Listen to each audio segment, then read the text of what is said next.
All right, you guys, welcome back to another episode of That Fitness Couple, where we talk about resistance training, eating meat, and sometimes we have some really awesome interviews like today. Today, we are bringing you actually one of our clients. Her name is Lori, and she has an incredible transformation story that shows you can be doing all the right things and still not see success until you discover what truly works for your body. She joined Pure Physique 9 months ago, and her results speak for themselves. Almost 25 pounds lost, better energy, improved health, and a mindset that transformed her relationship with food. Lori, we are so excited to have you on the show. I'm excited to be here. All right, well, let's just start at the beginning. So before you came into Pure Physique, I mean, maybe what was the moment where you realized that something had to change because, well, as Corey Beth mentioned, you were doing all the right things, but nothing seemed to be working? So just before I joined, I ran the marathon in November of 2023. So I had just run the marathon first week in November, nothing fit, got on the scale, was the heaviest I'd been in probably like 2.5, 3 years. And I was like, something is just not right. It's just can't be like this. I was spending 3 hours a day running, eating all the right things that I thought, and I was just gaining weight. When you say eating all the right things that you thought, can we go there? Like, what exactly did your nutrition plan look like? So I was pretty structured in my nutrition. Every morning I had an oat bowl, overnight oats with cashew milk, some peanut butter, strawberries, and blueberries. Again, thought that was all healthy. Lunchtime, I would have grilled chicken and bell pepper. Thought that was healthy. Dinner would generally be stir fry, pasta with chicken. My husband was there has to be protein in every dinner. He didn't want just pasta, so if there was pasta, there was chicken or ground beef, shrimp and pasta, salmon. So again, all things that growing up thought that was all healthy. I was running and gaining weight. Yeah, no, I remember first looking actually at your meals and I'm like, this woman knows what she's doing. You know, it's mainstream tells us these are all the things that are healthy to do. Really, your diet was pretty void of any processed foods. You're not having sugar cravings and salt cravings. You don't drink alcohol. You don't even drink coffee. I mean, really. What's wrong with you? I mean, literally, Good when you question. get that to it, it's like, what is wrong with you? And I just kept blaming everything on menopause. It's like, has to be menopause, has to be menopause, has to be menopause. Yeah. Well, and then you had a Saturday tradition with your daughter where you would also go and get something else that the world believes is very healthy. Yes. So every weekend, my daughter and I would get bobos, which is acai bowls. So I would have an acai bowl with granola, peanut butter, strawberries, blueberries. Sometimes I would splurge and have dark chocolate shavings in it. But I would eat it. She would be like, oh, I'm so full. I feel bloated. And then like an hour and a half later, I'd be like, okay, I'm hungry. Obviously, the answer is obvious. It felt frustrating. Doing all the right things, doing all the healthy things. Your body is not moving, not changing. Right. And then it comes to March of 2024 and you discover Pure Physique. Yes. So I was actually at the end of November with a friend of mine who was a member of Pure Physique, and she told me about it. And I was like, oh, that sounds really interesting, but I don't know. I'm not sure. And then there was a promotion. So she actually got me the promotion as a little gift. And she said, just go, take it for a week or a month, see if you like it. Then I got COVID. It's the middle of tax season. And so I kept sort of pushing it. Yeah, I'll do it. And Corey Beth kept calling me so often. She's like, hi, you still have that thing? Are you going to join? I was like, yeah, I'm not feeling well and I feel better. And then she called and I was like, all right, let's just do this because I felt terrible. It was my birthday. So my birthday was March 17th and my first phone call was on March 19th. I will never forget that day. And you came in and by March 23rd, you had already lost weight, which I just want to say for everybody is not typical to have that happen immediately. But what did that initial drop feel like for you? It was the first time that the scale had actually gone down in, like I said, probably like 2.5 years. It was amazing. I remember the phone call, you were like, okay, so can you give up pasta? And that was probably the one thing, like everybody has their crutch, this one like, sweets, alcohol, coffee. I was pasta. Can ask growing up, I could have eaten pasta 3 meals a day, cold, warm, didn't matter what it was. 8 o'clock in the morning, I was hungry, I'd be like, I'll have pasta. and you told me I couldn't have pasta. And I was like, well, I could probably try this for a week. Or I could quit this place right now. Right. I figured I could try it for a week, and when it doesn't work, because I was convinced it was not going to work. But you did let me have other carbs. So you said I could have potato. You told me I could have rice. I was like, all right, I could do this for a week. And so I did it for a week, and I got on the scale. And I remember that next phone call, I was like, I lost weight.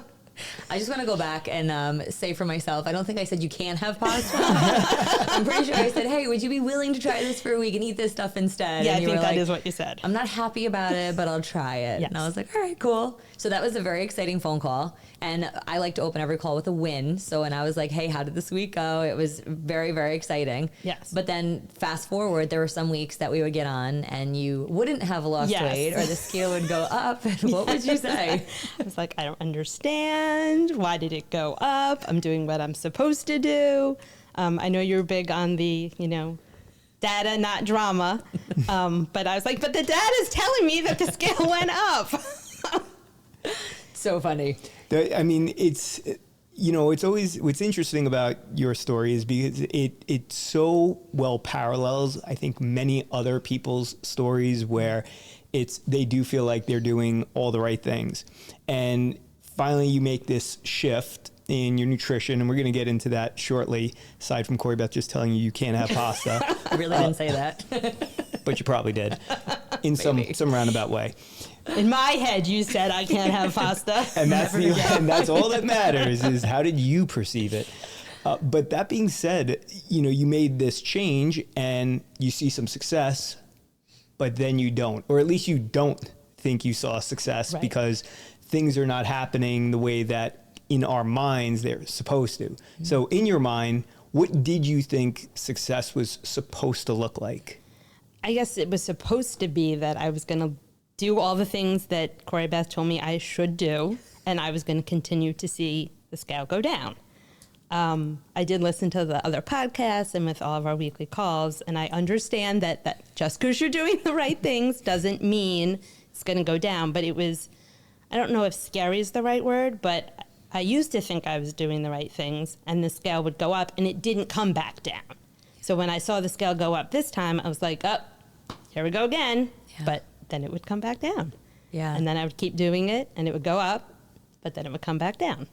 Well, and I think for so many people, as soon as they see it go up, they throw in the towel. I'm not doing this. It's not working. It's not right for me. We've seen that over the years. Yeah, it's on to the next thing because this thing is no longer working after 4 days. Yeah, true. But I think what was so cool is as we collected that data over the drama and we started to see every time that you had an increase, there would very soon after be a drop in your weight. And so at the beginning of your journey, the mindset was, it was fear. I have my weight going up. I'm upset. I'm scared. It's not working. Where months later, you got to the point where you were like, oh my gosh, my weight went up. I am so excited because you knew what was coming because you were following the program. Right. That was actually one of the wins. I remember you saying, what's this week's win? I was like, I gained weight. That means a loss is coming, which was just like so crazy to think that was a win. But after collecting the data, I saw that every time my weight went up, it would drop. And that was one of the really big reasons that I wanted you to come on the show, because you had one of the most profound changes in mindset of many, many, many people that we've worked with. It's easy to get stuck in that or get discouraged or get down on yourself. But the amount of coachability, I just want to honor you for that. Thank you. Was amazing because we would get on the phone. It was a bad week. And I'm like, well, what was bad about it? Well, the scale went up. I'm like, well, did you have good energy? Well, yeah. Did you sleep? Well, yeah. Did you eat yeah. Got my workouts in. I'm like, so then what was bad? The scale went up. It's beautiful to literally have been witness to that. And I think the craziest thing is you had done Weight Watchers prior to this. Tell us about the success you had and why you didn't go back. So I was very successful during COVID. So during COVID, again, was at a point where I felt like, blech. So I was like, all right, we got to do something. So I was working out. I was doing Weight Watchers. But it was really easy to do Weight Watchers during COVID because I never left the house. Yeah. So I had all the food I needed at home. It was just easy. once you start going out to dinner and you start going to people's houses and you're doing all the things, you can't bring your scale with you. You can't bring your measuring cup with you. You don't have as much control over what you're eating. You know, you go to a restaurant and you can kind of guess how many points something is, but you don't really know. So I think just getting back into reality made it harder. I do think menopause played a little part in it. So when I tried doing it again, I just saw no results. And how restrictive did that feel? Like in the sense that you just said, when you're doing it at home, easy enough. But outside of home, when you get back into the real world, I mean, how did that feel? It was almost like a habit that's what I did. But now that I don't have to do it, and I did the challenge where we were, following my macros, and I had to do it. And I remember saying to Craig, Beth, I can't keep doing this. Like the freedom of not having to track and then going back to tracking was just like, I can't do this again. I can't measure, I can't weigh, like I just need to eat. And now I know that if I'm eating the right things, if I'm eating my protein, I can keep eating my protein. And it doesn't matter if I have 1 or 2 or 3 servings, I'll be full and I'll stop, but I don't have to stop before I'm full. Whereas on Weight Watchers, I'm like, okay, there's my half a cup. That's all I'm allowed to have. And it didn't matter if you were still hungry, you were done eating. Yeah, we've said it before, and I can't beat the point home hard enough that we are the only animals on this earth that feel like we need to micromanage our food. You never see any other animal in the wild worrying about whether or not they are overeating. They're not busting out food scales. They're not telling their friends that they can't come out to eat, or Right. whatever other weird habits we start to exhibit because we feel this is the only way that I could get myself into this shape that I want to be. And so it is freeing when you find yourself on the other side and you're like, I don't have to do that anymore. I could just eat like any normal animal would. And so what does eating look like for you now? I mean, this has been a very big shift for you, going Yes. from the pasta eating, Weight Watchers counting, to first it was animal based. And I think we've even maybe graduated a little bit since then. I started on flexible, then I went to animal, and I'm probably eating animal, but with not as many carbs as the traditional animal. I don't know if there's such a thing. So I'm still doing the intermittent fasting, which I also incorporated in the beginning. So I don't eat until noon, usually. My window is between noon and 8 p.m. So I still eat my grilled chicken because, sorry, Mike, I actually like to eat my grilled chicken. But I don't have to eat my grilled chicken with pepper anymore. I get to eat it with olives because that's the fat that I need. And olives are way tastier than bell peppers. So I eat that at lunchtime.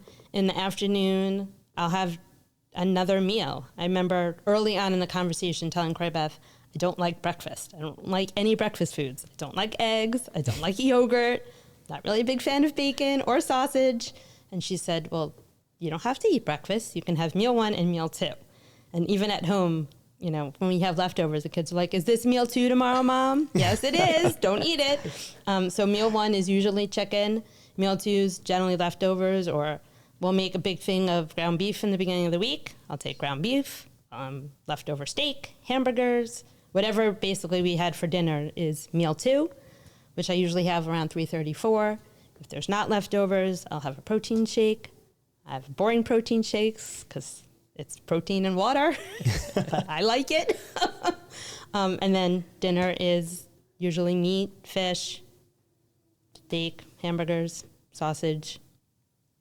Well, and you were just recently in Hawaii, and you had or New York City or Arthur Avenue or Yes. Florida or the wedding.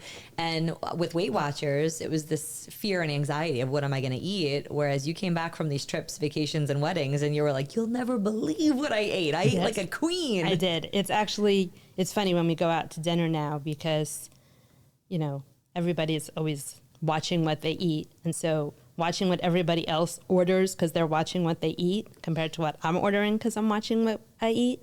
So we'll go to a steakhouse and, I'm going to have the fish. I'm like, I'm going to have the ribeye. And their appetizer is going to be a salad. And I'm like, I'm going to have the shrimp cocktail. Or I went somewhere, there was a seafood salad. So, they all think I'm splurging. And I'm like, nope, just doing what I'm supposed to do. So. I mean, how does that feel? Like, again, empowering? Yeah. Like we went to Hawaii and every night was just a better meal than the night before. And we went to steakhouses and we had seafood and all these things that normally you'd be like, oh my God, I ate steak 3 nights in a row. I, gained all this weight. And I went and had steak 3 nights in a row and came home and lost weight. So. Yeah. I think your exact words when you arrived home from being away for a week in Hawaii was, how is this even possible? Yes. I was like, I lost weight in Hawaii for 12 days. How is this even possible? And I even did have pizza one day because we went to a farm and they grew everything there. So like it was wheat, at 8 o'clock in the morning and it was pizza at 4 o'clock in the afternoon. So I did have that pizza, but that wasn't processed. But yeah, it's freeing to just go to the restaurant. You just look at the fish, the chicken, the meat. I can have it with potato. Yeah. I actually want to talk about going more animal-based because I think a lot of people are still apprehensive or scared because my cholesterol and my labs, and I would like to just share these numbers you shared with us. And it was that your doctor gave you incredible news. Your cholesterol had dropped 42 points. Correct. Your triglycerides went from 84 to 55. You had lost 6.8 pounds and you were fitting into jeans that you hadn't worn in a while. Yes. What was that like? Amazing. Because nothing fit after I ran the marathon, I had bought a whole bunch of new clothes, and most of those new clothes have been given away because they're too big on me. So I went down, and the clothes that I had before are too big. So even though the weight isn't necessarily dropping to where I was weight-wise, my body is there because I'm wearing clothes that I was wearing back then. Which I think is such an important conversation about body composition. Yeah, I mean, body composition and also the choice in exercise or how your exercise selection, if you will, has morphed because most people, I think, most especially women would say, if I have to take this weight off, if I want to look more toned, the first thing I need to do is get on that treadmill. I need to start running or get on a Peloton, start biking. And here you basically abandoned that altogether and went instead to resistance training. Yes. So talk to us a little bit about how this all fits into this. My father was a runner. He ran 42 marathons. So I became a runner. I ran 2 marathons. During COVID, we got a Peloton. Then we later got a Peloton treadmill. So we were a cardio family. And I was like, 30 minutes, 2 or 3 times a week seems like there's no way this is going to work. But it's tax season and we'll just try it. And it's amazing. Every day I come home from the gym, my husband says, how was your workout? And my response is hard, really hard. Or this is the hardest one we've had so far. And it's 30 minutes. I don't work up a sweat. I mean, I come out of there, I can get ready for work and go to work, but I know that I've done what I need to do and my body composition has changed and I'm not spending 3 hours running, getting up early and fighting the treadmill or the Stairmaster or the bike or whatever. And I've finally, I think, convinced my husband to do the resistance training. He still likes the cardio. I'm like, you can do the cardio, but if you have to give up one, you have to give up the cardio and you have to do the resistance training. So he's starting to do that now. That's awesome. That's amazing. And I know that there's additional influence you've had on your husband, but before we go there, I just want to stay on this point for a moment. I mean, does this seem at all logical to you? It still doesn't. I try to explain it, to my kids, my husband and friends. And even though I listen to all your podcasts and there's science behind all of it, some of it still doesn't make sense to me because you would feel like, okay, 30 minutes, it hurt while you did it. You walked out of there. You don't look like you've been to the gym. He just ran 45 minutes. He's drenched.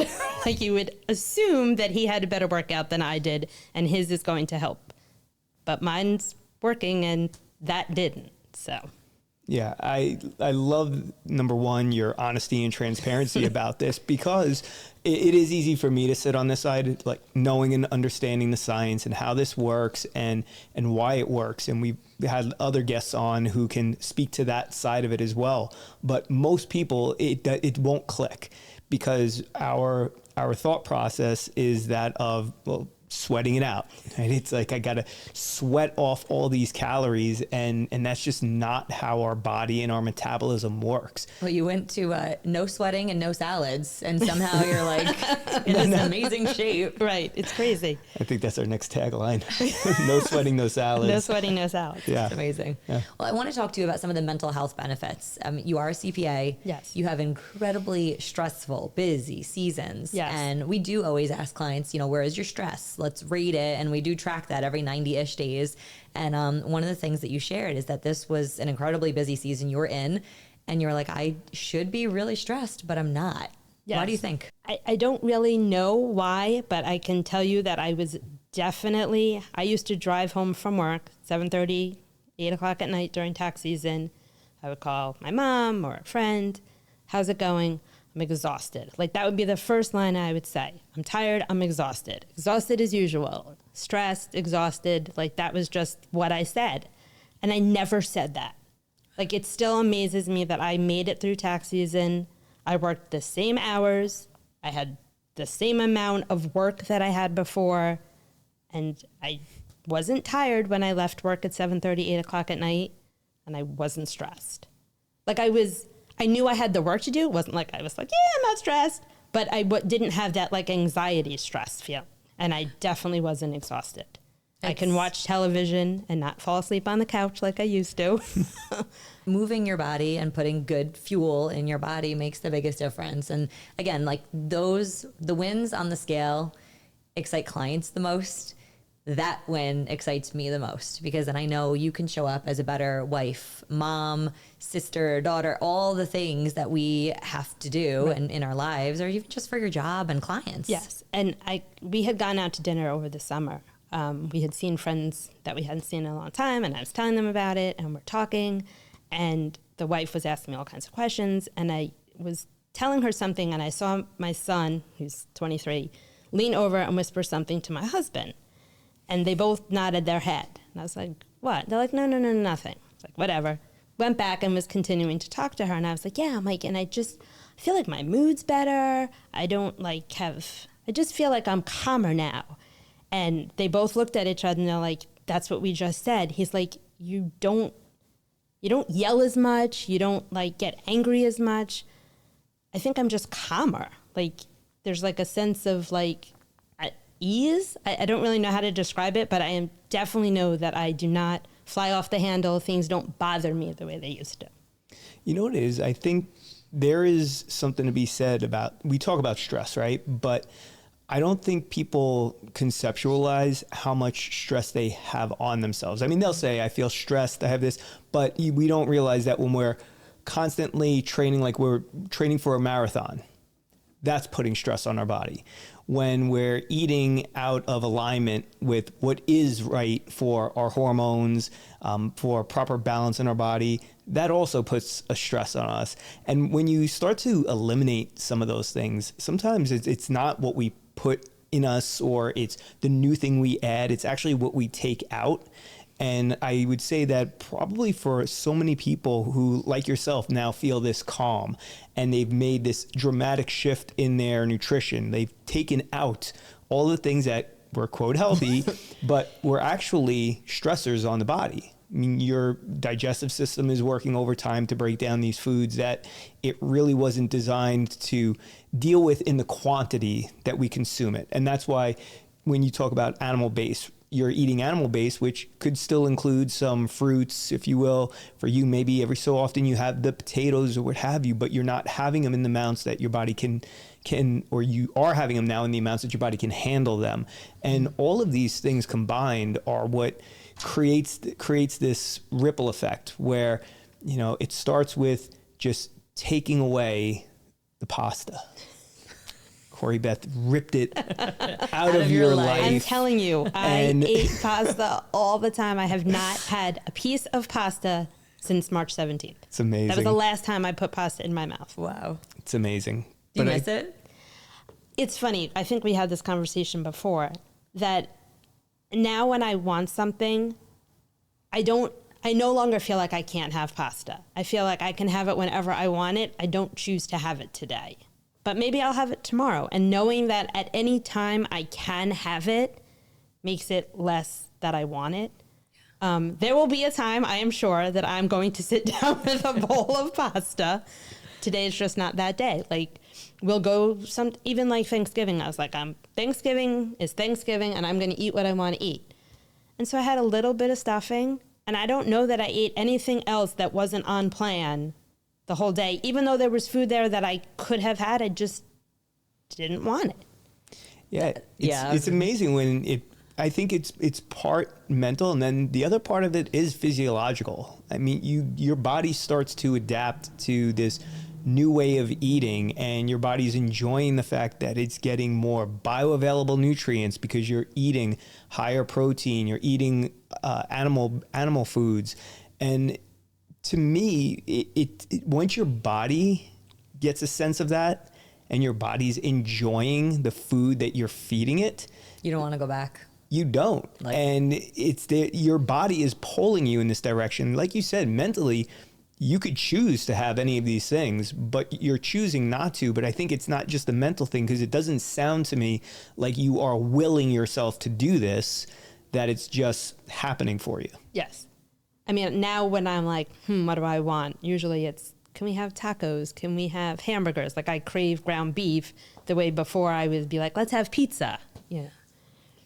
I think that was the biggest thing that happened in August. So months after March, we hit August, and you were saying things like, well, I could eat that thing if I wanted to, or there's another option, or that's really not what I want. It doesn't make me feel good. And that type of empowerment, I think, is so much more important than I hit my 25 or 30 pound weight loss goal. It's now you're empowered to make choices on your own. It's not, well, this is what my diet plan says, or this is what my coach said, or I got to weigh this and measure this, and I'm not allowed to have more.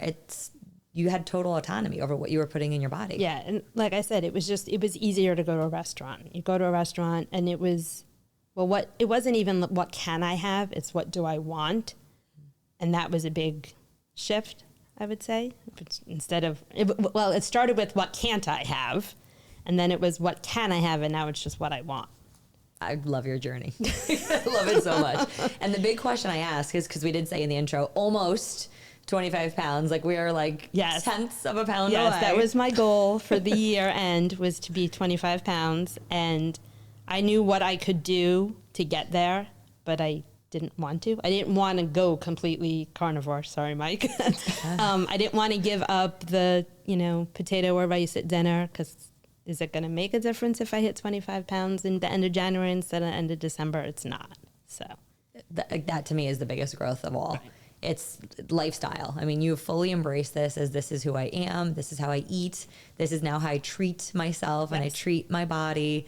And the question I asked you, was it worth it? Oh, absolutely. 100%. My mood, my confidence, which is like another big thing. I had to go to a wedding, so I got a dress. Well, you always buy a new dress for a wedding, but that doesn't mean you actually feel good in the new dress. I felt good in the dress. We go on vacation, and I feel good when we're taking pictures. I'm not the one who says I don't like the picture anymore. Someone else doesn't like the picture now. So, trying to pick, well, what picture are we going to pick for the holiday card? I was not the one who cared anymore, which was a nice feeling, because I'm usually like, no, we can't use that one. We can't use that one. We can't use that one. And if you look at older pictures, I'm always like behind somebody or crouched down, and now I'm standing right next to the person and I'm okay in the picture. So. I love that confidence so much. I mean, we see it, and it's like an unspoken thing that we discuss, that when we see somebody's Facebook profile and it's never a picture of the woman, it's always the kids, or it's the beach or the dogs. I mean, like, we're not dumb, like there was a period I didn't want to be in pictures. I would put my hands around my stomach, or I'd hide behind people, or I'd be like, I'll take the picture. you guys get in the Right. picture. And I think that that's the experience a lot of moms in menopause have, is just, I just don't want to be in this or a part of this. I don't want to ruin it. I don't want to hate it. I don't want to look at it. And the fact that you're like, nah, put me in the picture. Right. Yeah. It's beautiful. You mentioned something that I definitely want to touch on, because we've spoken or kind of glanced over menopause. And I'm not going to be the guy who says menopause doesn't exist because I don't want to get beaten in the streets. But what I'm going to say is, where do you think you would have been right now had you not made these changes in the midst of menopause? I would weigh even more now than I did then when I was miserable. Because that's another thing. When I've always been like an all or nothing kind of person, you know, it's the moderate or abstain type of thing. Like if I'm being good, I can continue to be good. But when I was not good, the rails just went off. And I know when you don't feel good about your body, if you're not doing something to completely change. Fire alarm? That's exciting. That's a first. Yeah. No. All right, guys, we are back. It just happens to be 37 days later. Who pulled the fire alarm? I think Lori did. It was not me. I mean, that was something else. Yes. I felt like we were in such a good flow. I was dipping my toe into menopause, and I think maybe that was God's way of trying to get me out of that conversation. That was a good one to end, I think, right where you ended it. And in fact, what we want to do is kick off the second half of this episode with your amazing success. So it has now been an additional 37 days where you were almost at your goal on New Year's Eve. We had set that 25-pound weight loss goal. You were at 24 and change. We didn't quite make it. But where are you today? So now I'm at 27 pounds. So that is why we had to postpone this. Someone knew. So now I'm down 27 pounds, still going, feel great. So yeah, it was a good 37 days. Amazing. We're so proud. You know what I love about that also, though? Because it's a good timeline and gives people like a realistic view of when you are losing body fat the right way, what does it look like? And so here we are, removed about, 5 weeks from when we last spoke, and you've consistently lost about a half a pound per week. Well, let's also throw in the fact that it was New Year's, and like we had just come off of Christmas and Hanukkah. We went into New Year's. You went away. You had a couple of vacations spattered in there. Like, this was not just like you were sitting at home following the plan. You work full time. You were living your life. You're visiting your daughter in college. There's a lot that happened in those 37 days. Yes. So I keep going away and I keep being elsewhere, and it's just easy now. It's, you go to the restaurant, you know what to order. I'm going to have the salmon, or I'm going to have steak, or I'm going to have a burger, and there's no thinking. And it's funny, we go to the restaurants, and at this point, everybody's ordering the same thing. And it's, who's ordering the salad, who's ordering the chicken wrap, who's ordering that. I'm like, ribeye. Okay. It's awesome. It's amazing. You look fantastic. Thank you. You could see it in your face. You see it in your body. I think we should, I will say it. I don't think you should say it. I think we should dive back into menopause. My apprehension ever talking about menopause from a personal experience is that I have not arrived there yet. However, we have tons of women in our studios as well as online that we work through menopause with, and I think you can probably give some really great insights on your experience with menopause, where a lot of people say, weight loss is so hard, it gets harder and harder. Yes. Can you explain how your experience has been? So things were going along fine. I mean, I had lost weight, I was running, everything was great. And I literally was like someone flicked a switch and went, menopause, and they flicked the switch and nothing that was working worked. And I just felt like I just kept gaining weight. And it was in my stomach, and it was just, it's not just the weight. It's like as you gain weight, you start to not feel good about yourself. And when you don't feel good about yourself, you tend to eat more. And when you eat more, you tend to gain weight. And then you gain weight, so then you don't want to work out. So it's just that vicious cycle that just keeps going and going. So I think 37 days ago, Mike said, where would you be if you didn't do this? And not only would I have not lost the 27 pounds, I'm sure I would have gained weight. I would have been miserable at this point. So it was the best thing that I could have ever done. I love just hearing how you've been able to circumvent a lot of the common problems or the common things that women do bring up when it does come to menopause. And I know we've spoken with, many other guests also, especially those who work closely with women or those who work on that, with hormones a lot. And they always speak to the fact that, the things that we're putting in our body actually do make a difference in how this plays out for you. And I think that it should serve as encouragement to people that if you do the right thing during that particular period of your life, like you still have a chance to move through it probably more easily. It's never going to be easy, but I'm sure you can make it more easy on yourself than many women do. Well, I think most women undereat. They go into Yes. menopause and then they cut back. Yes. Got to eat the wraps and the salads and the chicken salads and the one egg and all this. So like they're consuming 800 calories a day. And from a metabolic standpoint, it makes sense why then also, in addition to the hormonal change, now you have weight that just piles on.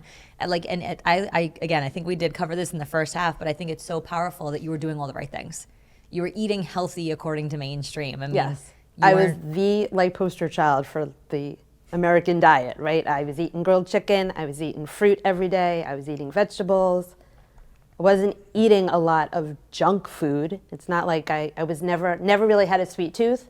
So it wasn't like every night I was eating cakes and cookies. I'm not an alcohol person. I don't really drink, 2 or 3 times a year maybe. So it wasn't that I was drinking all this alcohol. So I was really doing what I thought I was supposed to do, and it just was not working. Well, you're like the poster child for the USDA's dietary guidelines for Americans. I mean, here you have an N=1 case of what happens when you actually follow the dietary guidelines that are provided for us.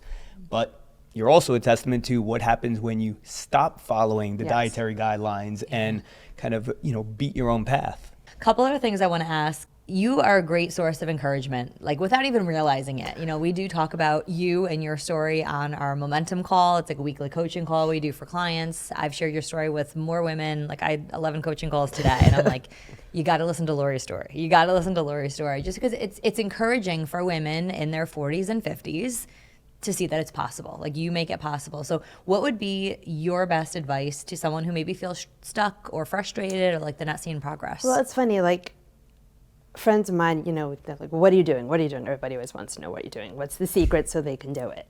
And they're like, oh, well, I can't do that. Oh, well, you eat the same thing every day. And it's like, yeah, but you eat the same thing every day too, right? Every morning you get up on your way to work, you stop and you get your bagel and your coffee. So you have that every single day for breakfast. And every day for lunch, you go to the corner and you go to the deli and you either get a sandwich or a salad. So why is it any different that I'm eating taco meat every day, because that's my new favorite thing, or a grilled chicken? Like, I don't just because it's not like what you think is a fun breakfast, you're still doing the same thing every day. So just change what that something is. Yeah. And you can eat things that are fun that you didn't think you could eat before. Like you could eat steak, you can eat hamburgers, you can eat cheese, you can eat all those things. I mean, for years, it was like the low-fat cheese and the no-fat cheese, which isn't even really cheese, right? Like now I'm like, I think I'm gonna have a piece of cheese. And I like cut a block of cheese and I'm like very, very happy because I feel like I'm doing what I feel like I'm cheating. I'm not supposed to be able to do this. Yeah. Or going out to dinner and, it used to be if you were going out for a steak dinner, you were like going off the rails because you were going out for a steak dinner. And now it's like, it was funny, we were talking about Valentine's Day. And we're like, what are we going to do? And we decided we're going to go to the Brazilian steakhouse. I'm like, all you can eat meat for Valentine's Day. Like, does it get better than this? How can you show greater love than all you can eat meat? All you can eat meat. All you need is a green circle. Like That's all I more. need. I think I just had one of my proudest moments ever on this show is listening to you. I was like, Mike's like, can we come with you guys, please? well, but the statement that you said even before that, when pointing out to people that you eat the same every day, and we do hear that all the time from, I can't eat, this is boring. It's like, what are you eating now? Right. Like, how is oatmeal every day is just as boring as the eggs every day. It's just a different something. How has being able to eat more fat, so, we always say smart girls eat healthy fat, how has eating more fat helped your outlook on food, your mental health, your bloating, your overall energy? Like, what have you noticed? I have so much more energy. I could never get up in the morning. Like, that alarm would go off and I would snooze forever, and I would get up and I would just be tired. And now almost every day I'm up just before the alarm. The alarm goes off, I hit snooze, I play on my phone for a little bit, and then I'm like, gotta get up, gotta get out, gotta go to the gym. And I'm up. Like, there's no like waking up in the morning. It's just I'm up. I wake up, I have energy, I go my whole day, I come home, and the routine is to get ready for bed, but it's not like, oh my God, I have to go to bed, I'm so tired. Do you have an idea off the top of your head approximately how much fat are you eating per day? Should we pull it up? Yes, I was like, I do know, I just don't know off the top of my head. Well, and here's the cool thing. So from March to January, you are basically eating the same macronutrients of food. We just recently made a little adjustment, so minor. And like, we looked at her weight chart and it was like down, down, down. It was really exciting. Yes. Like, today was another new low for Lori. That's actually now the hardest thing. Like, the protein is easy. It is so easy for me to meet my protein. The carbs, it's easy for me to stay under my carbs, which in a million years did I ever think that those words would come out of my mouth. Well, you were a pasta girl. I was a pasta You were girl. a pasta girl. Yeah, I ate oatmeal every morning. I was a pasta girl. But the fat is the harder part. Like, actually being able to consume all of that fat without having cheese or. So you are eating around or just over 100 grams of fat per day. Hold on, that's going to blow some people's minds. And I don't eat eggs. Which is great right now with the avian flu, because they're like $20 for a There pack you of them. go. So Yes, I have done all of this, and I have not consumed a single egg. So where have you gotten your fat from? Ground beef, steak, olives, cheese. I think that's it. Yeah, That's great. I mean, it's amazing. I mean, when you are eating the fuller fat meats, it is very easy to get yourself to the proper ratio of fat to protein. It's easy to reach some of those targets. And I call them targets because, as you know, most people who are fixated on dieting themselves down, they're trying to limit how much fat it can consume. And this is flipping that on its head and saying, no, we're going to try to get to 100 grams of fat. And that does blow a lot of people's minds because... Well, let's just talk calorically, actually, for a minute. Because, again, just a moment ago, we mentioned these low-calorie diets people go on of 800-900 calories a day. Do you know how many calories you're eating a day? Well, up until 3 weeks ago, I was eating 1,700 calories a day. Yeah. Like, that's going to blow Yes. You don't have to be on a low-calorie diet Yeah. in order to lose body fat. And to me, it's a testament of eating in alignment with your physiology. You're eating alignment with your metabolism, because if you're consuming 1,700 calories a day, well, that means that your body is clearly burning through that energy. And how is it doing so? You already said you wake up, you have energy. So now you're actually going throughout your entire day with energy, and then you get home at night and you still have energy, but the right type of energy. Like, we have that natural circadian rhythm where we should start to unwind, but it's not like you feel like you're crashing. And that's really important, correct. because that means that your metabolism is still revved up. Your body is burning energy the way it was intended to. You haven't interfered with the process. And to me, this is something that more people need to do is get out of that mindset that, oh my gosh, if I'm eating this fat, it's going to cause me to store fat.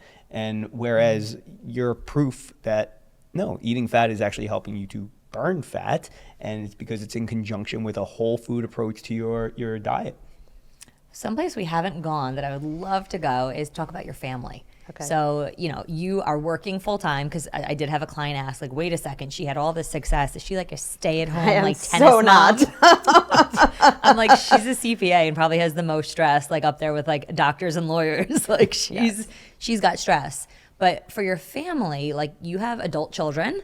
and a husband. What was their view of when you first started eating versus now? Like, how have they been part of this journey? So my husband has always been very supportive, no matter what I try. Like if we're going with the American guidelines, he went with the American guidelines. If we're doing carnivore, he's eating meat. So he's actually I'm very lucky because he's very supportive and he cooks a lot of it. So we have to give him kudos.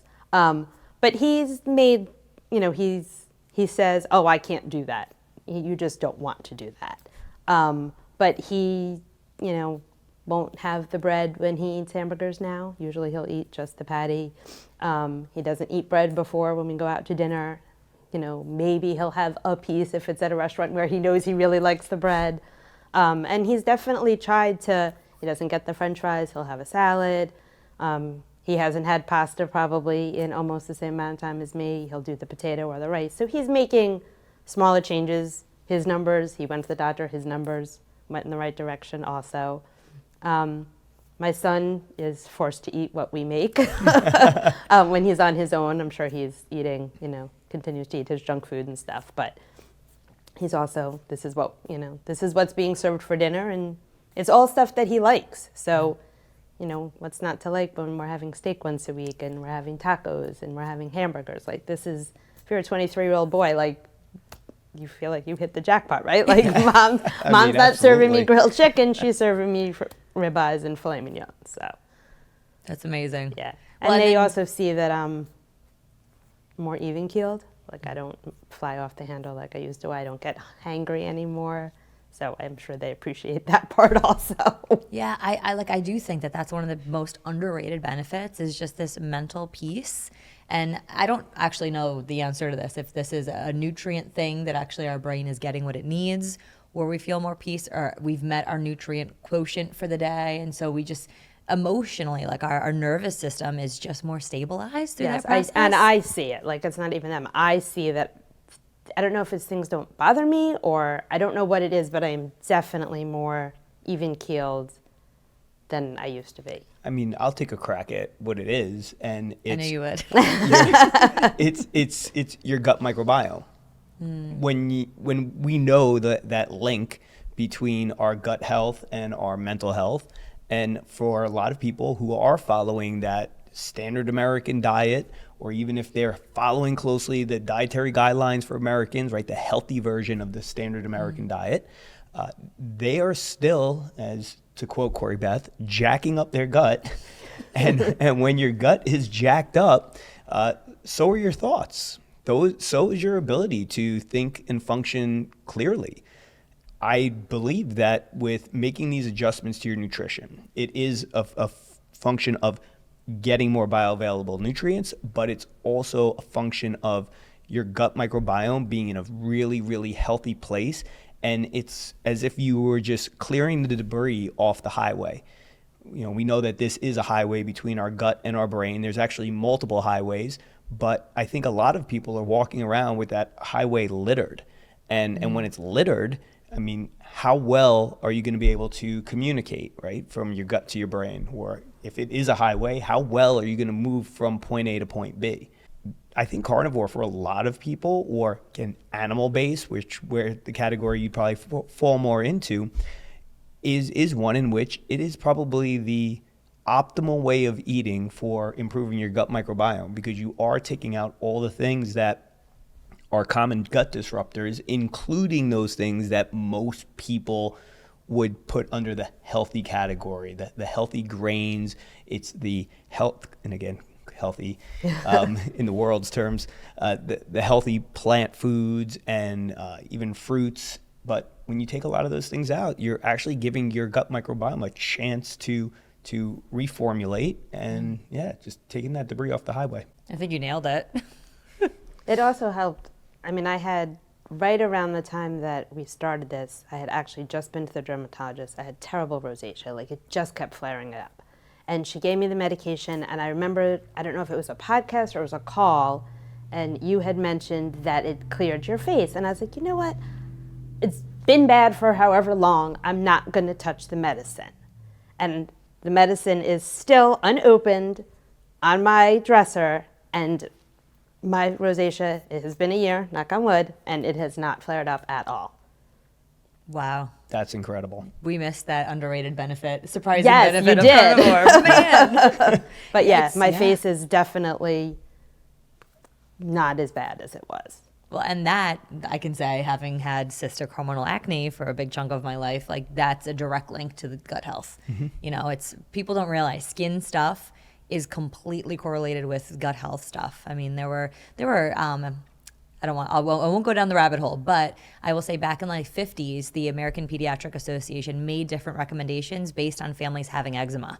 And like, if anyone in the family has eczema, like we shouldn't use these medical interventions. And I think stuff like that is like, why did we stop recommending that? Like, Right. why did your doctor and my doctor too? I went to like the top dermatology center down in Lower Westchester, New York for all my acne. And it was shots and pills and creams and oral. Oh my gosh, it was absolutely insane. Nobody talked to me about diet. Yeah, nobody said, but what are you eating? Well, because that's not how Right. any of the medical system is set up. Even if we're talking about dermatology, it's the same thing. You have this problem, you use this cream. You have that problem, you use that steroid. And that's how we're, especially as Americans, we are accustomed to treating our issues. It's what is the fastest and easiest way. And for many people, it's like, you know, the equivalent of like, oh, you know, my hand's bothering me. Let me chop it off at the wrist. That is the approach that we do tend to take in our medical system. And, you know, when you look back ancient times, you look at, you know, Greek philosophers, I've been reading a lot of them recently. I don't know why. But Fun facts. But what you find is all of them say the same thing. You know, food is thy medicine, or the best way to treat any ailment is with fasting and rest. I mean, these are like time-tested, proven ways of doing things, but we're just so used to give me the quick fix, give me the pill, give me the shot, give me whatever it is that you could give me to solve this tomorrow. And again, I know we are kind of beating a dead horse here, but it's true. Like, you're a testament to, hey, if you do it the right way, it's going to take some time, but look at all the benefits. You don't have to take XYZ medication, right? You were able to clear up your issue on your own. And if more people did that, then we wouldn't have to pump as much money into, you know, the medical system as we do. It's kind of the whole point. They want the money going into the medical system. I know, It goes back to the old, right? Like the Jewish grandma, when you have a cold, what do? It was chicken soup. Yeah. No, but, you know, there wasn't medicine. You had chicken soup and you laid in bed and you got better. So it's really the same thing. We're just impatient. Yeah. I mean, I'm impatient sometimes too. I mean, Corey Beth, I'll tell you, we have the phone calls and I get frustrated. But even we do the scans. So we did a scan the end of November 30th, I want to say It was, exactly. And we did a scan this past week. So I think it was like, was it 6 weeks, 5 weeks, something very short. And the weight went down. I think it was 4 pounds. So 6 weeks, 4 pounds. It's not so exciting.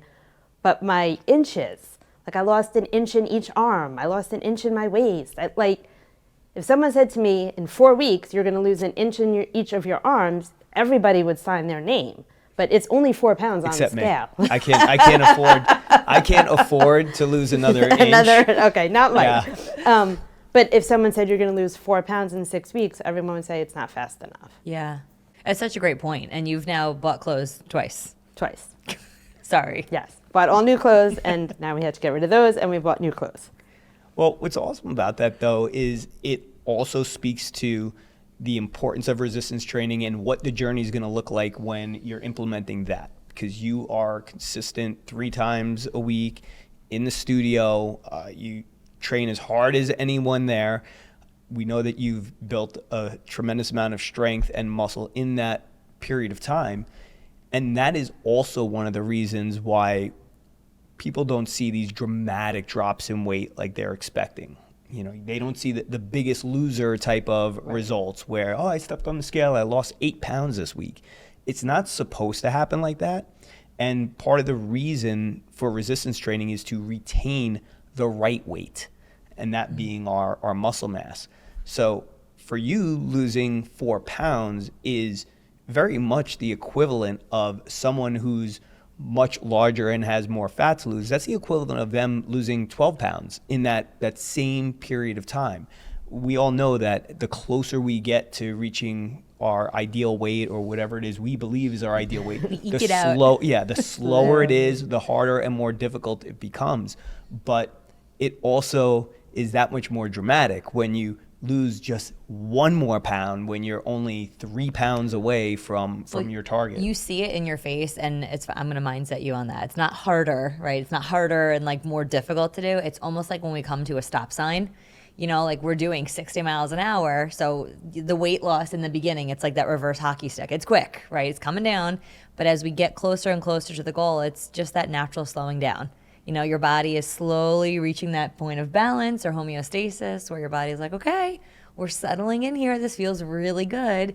And that's actually exactly what I want to talk about, which is your vision for what's next, because you surpassed your goal and you're like, well, I'm going to keep on going. We're going to have a new goal. What is the new goal? So we want, now I have to do my math. I think we said another 6 pounds for now. But more importantly is I think the strength and the toning and the being in the gym and seeing the results there at this point. So, and I don't even know how to describe the feeling of being comfortable in my skin. Like, I just feel good. Like, and from feeling so not good and so not unhappy. I wasn't like a depressed person. I was generally a very happy person, but I just wasn't happy with myself. And now I am, and it's the confidence that I have because of it is like priceless. It really is. I love that. So, like, that's my favorite part, honestly. And I'm wondering, how has that confidence trickled into, and again, you can go into as much or as little detail as you feel comfortable, but like into your marriage, into your work, your productivity, how you work with clients, like how else have you seen everywhere. that? It's when you're confident. If you know something but you're not confident, you act as if you don't know it and you can't share it. Now I go into work, I'm confident because I know what I'm doing at work. Somebody asks me about what I'm eating, I'm not embarrassed by what I'm eating. I'm confident because I know that this is working. They ask me about my workouts. Nope, I do resistance training 3 days a week, 30 minutes. That's it. I do not get up in the morning and walk on the treadmill. I do not get home from work and walk on the treadmill. I do not say, oh, I had ribeye last night for dinner. I have to go do an extra workout. It's 3 days a week, Monday, Wednesday, Friday, 30 minutes. And then I go to work and I sit at a desk for 10 hours. Like, I am not an active person. I'm not a nurse that's standing on her feet all day. I get in my car, I drive to work, I sit there for 10 hours, I come home, I eat dinner, take my shower, I go to bed. Like, I'm very sedentary, but I do those 3 days a week and I'm losing the weight, I'm getting toned, I'm losing inches, so it's working. That's really great. And the best part about that is, at the end of the day, the only thing that matters is the results that you're getting. And people can't argue with that. They can tell you, oh, Lori, I don't know, you eating all that meat, that's probably not good for you, but it's working for me. You know, have you gotten your cholesterol checked? Yeah, She actually has.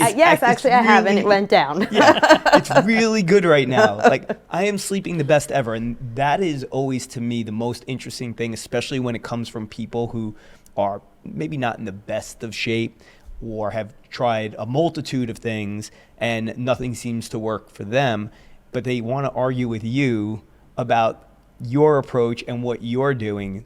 Maybe you should be adding cardio in, but I'm not. Right. And I'm doing okay. So at the end of the day, it really is this N=1, right? The only thing that matters is your result. And you can always go back to that, regardless of what research says or some scientist or doctor or anybody else is, hey, this is my result from taking this approach. Where do you see yourself this summer? In tank bikini. tops and shorts. Yeah, definitely more tank tops. Yeah. And for you, I mean, probably not a year ago because we had started the process, but how was this different in summers past? I mean, again, there was like a couple years ago when I was doing the other way and it was working because I wasn't in menopause. And I felt good and I was wearing shorts and tank tops. And then it went fast. Like, you always talk about, well, we don't gain it that quickly. I feel like I did. Like, I feel like it was just unbelievable how quickly it like came on. but I also dress different now. Like, I think I told you on one of the calls, it was, what was your win? It's like, I wore a shirt tucked into my pants with a belt. Like, I didn't have a big sweatshirt. I didn't need to, like, I don't feel as comfortable in the big baggy sweatshirt now. Like, I get dressed. I have on pants and shoes and a blouse because I'm comfortable and I don't feel like I have to hide behind clothes anymore. I love that so much. And you got a sweet pair of Red Bulls that you wear to the gym, though. I do. I They're like still those a white. lot. Those are gorgeous. Red Bulls? No Bulls. Oh, no Sorry. balls. I'm like, you wear cans on your feet? That's amazing. Did I say Red Bull? I meant No Bull. Yes, that was I had said when I hit a certain weight, it wasn't the goal, but when I hit a certain weight, I was going to get those sneakers because that's what everybody wore in the gym, and that meant that I was serious. And I hit it, and I got the sneakers, and Good. I'm very excited every morning to put my sneakers on and go to Wait the a second. gym. So are you saying there's another way to treat yourself than food? There is. Wow. Yes, there is. That's awesome. And then, like, I do that. Like, when I hit 10 pounds, I want the new Pure Physique sweatshirt, or I want the new sneakers, and I always try to make it related to exercise and working out and stuff like that to keep me motivated. Next time you should get the Red Bull ones because they'll give you wings. They got in big trouble for that slogan, by the way, because it doesn't actually give you wings. It doesn't actually give you wings. That's Really? true. Yeah. I wanted to ask one other question on your vision for moving forward. And you said you did it the other way. Would you just briefly tell us what the other way was? Because I do think it's important for people to hear. I mean, I did Weight Watchers, and I tracked everything that I put in my mouth, and I ate low-fat cheese, and everything was made to make it less points so that I could eat it. And I'm a math person, I'm an accountant, so everything was numbers, so give me my numbers and I fit into my numbers. But I was working out way more than I am now. I mean, it was every day. It was an hour plus every single day. I was running, I was training for the marathon. I was running 3+ hours, and I was miserable. And it was stressful, right? Because you're training for a marathon, so you're working full time, and you have to run 20 miles, so that's 3.5 hours on Saturday, and I wasn't getting the results that I'm getting now. Yeah. With 30 minutes 3 times a week. It's just so simple. It's almost like there's a formula. I know. Yes. Well, and with the Weight Watchers, we often come across people that have great success on Weight Watchers the first time. That was I me. have yet to find another person who can do Weight Watchers again and recreate that same success. And don't have any science to back that up. But if you're listening and you're that person that did it twice, please let me know. Because honestly, like, we've never come across someone. It's just one and done. And I don't know if it's just, again, their methodology, but I think there was a very interesting development in the Weight Watchers world recently. What was that? Yes, I actually called Corey Beth, and I was like, did you see? So every however many years, Weight Watchers comes out with their new plan, and Weight Watchers' new plan now includes ground beef is no longer points. Filet mignon is no longer points, and it's this whole thing of eating the protein. So you don't have to just eat lean ground turkey and lean chicken. You can actually have meat now. Lori literally said, I think they copied your program. Not yet, because they'd still give you points for eating a ribeye, I'm sure. It's amazing. Last final thoughts that you have to encourage either that version of you in February a year ago or someone else listening that's just not getting the results they want. Just try it. I mean, I'm telling you, when I had that first call with Corey Beth and she said, can you just try? Do you think you could do this for a week? And I remember thinking to myself, okay, she wants me to give up pasta, which is like really ridiculous. But I'll just pretend it's Passover. Like, I don't eat Passover for a week. I don't lose weight during Passover, but we'll try it for a week. And then I lost like a ridiculous amount of weight the first week. And I didn't I don't know how I can say that I didn't miss it, because that feels like impossible that I didn't miss it. But there's no way I would have ever thought that it would be 11 months later and I have not had pasta. And it's just not something that I eat. Like, everybody has a food that they don't eat, whether they're on a diet, whatever it is, there's always something that you kind of want, but you don't eat every day. Like, you're like, oh, that's a special treat kind of thing. So people that are saying, well, I can't do that and I couldn't give that up, I feel like give yourself more credit. You can give it up, And it is amazing how success breeds success, right? Like if you do it and you see that it's working, it's a lot easier to keep doing it. And then you don't miss it anymore. Then you look forward to taco meat for lunch. I can't not make a taco bowl and think of you. Tonight for dinner, we were like, this is Lori's favorite meal. I'm telling you, it's every day it's taco meat for lunch. And it's, again, you would think, oh, taco meat. Yeah, but I'm eating like 12 ounces of taco meat. Yeah. So it's a nice portion, and I eat it, and I'm full, and then I go on the rest of my day, and I'm not constantly like, I need something to eat. Actually, I want to ask that last question. I think this is so important. Snacking. When I snack now, it's because I want a snack, not because I'm hungry. It's like something's there, and I'm like, ooh, I could have that, not because I'm hungry and I need that or I want that. I used to pack every day. I had fruit in the afternoon. Like 2 o'clock, I needed to have my snack. I ate lunch at 12. 2 o'clock, I needed to have my snack. And I was eating grilled chicken for lunch, so there was protein, but there was no fat. And so we started saying, okay, instead of chicken and pepper, we're going to do chicken and olives, and I had fat, and at 2 o'clock, I did not want the snack anymore. What a difference just a little shift makes. I mean, it's not that you did a whole overhaul. It was literally, I just need to add fat to this meal some way, somehow, with a food that I can tolerate, that I like. That I couldn't eat because it was points on Weight Watchers. Like, you would never snack on olives and cheese. Like, then you might as well have been eating cookies, right? Like, it had the same amount of points. Wow. Maybe so not disordered. exactly, but, yeah, but still. But it was points. So you would certainly not be like, oh, I'm going to sit down and have olives. Yeah. Or, oh, I'm going to have 2 ounces of cheese. I have nothing. I mean, I literally I left Mike speechless. You really did. First time ever, by the way. Of course, incredibly proud of all that you've accomplished. Probably more so than anything, watching your transformation as a person throughout this process.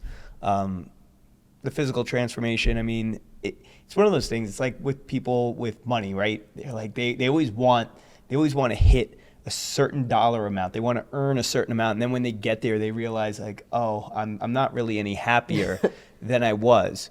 But maybe in that process, they did become a different person. And they're like, okay, I had to really grind to get there. And it built me up. And that's what I love about this as well is you had a goal and you've pushed towards that goal.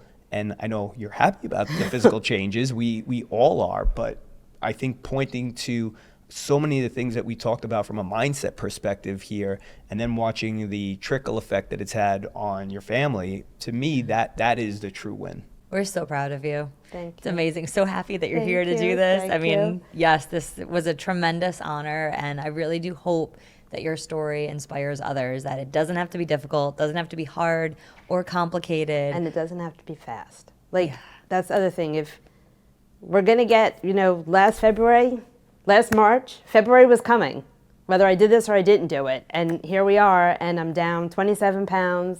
I'm in clothes 2 to 3 sizes smaller. I have ridiculous strength at the gym now. Like, sometimes Mike puts the thing on and I look at him like he's crazy, and I do it. And it's, just try it. Start and try. Those are my words. We'll mic drop it there.